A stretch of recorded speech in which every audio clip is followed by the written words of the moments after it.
Assalamualaikum warahmatullahi wabarakatuh.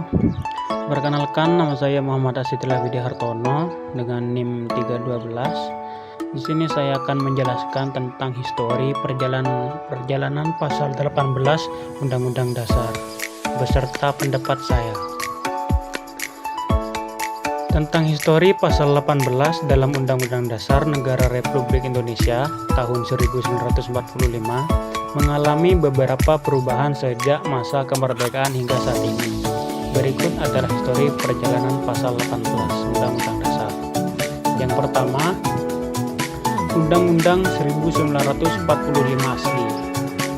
Pasal 18 Undang-Undang 1945 asli memberikan kewenangan kepada pemerintah pusat untuk membentuk daerah-daerah otonom sesuai dengan prinsip-prinsip desentralisasi.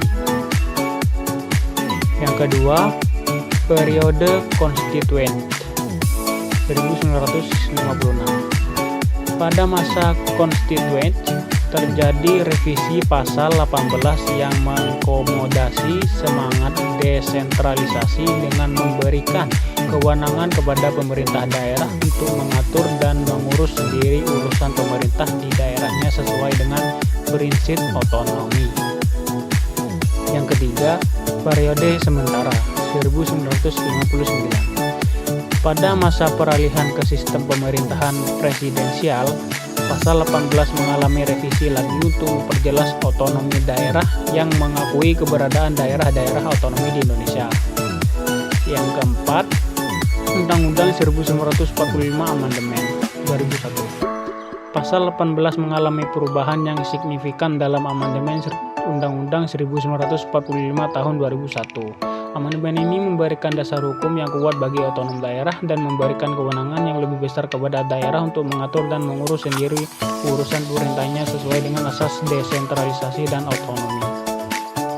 Kesimpulan, dalam paradigma pemerintah daerah dalam pasal 18 tersebut, terdapat dua pendekatan utama yang menjadi fokus, yaitu desentralisasi dan otonomi daerah.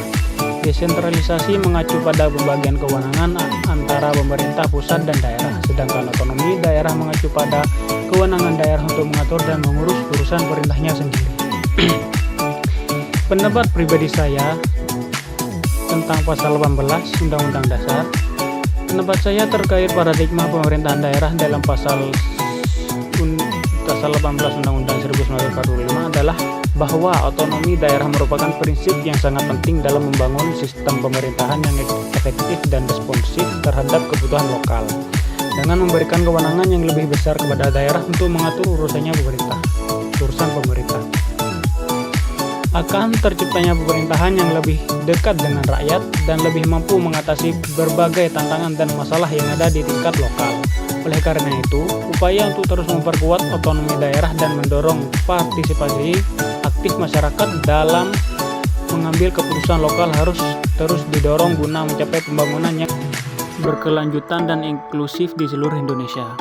Mungkin hanya itu yang dapat saya sampaikan, kurang lebihnya mohon maaf. Wassalamualaikum warahmatullahi wabarakatuh.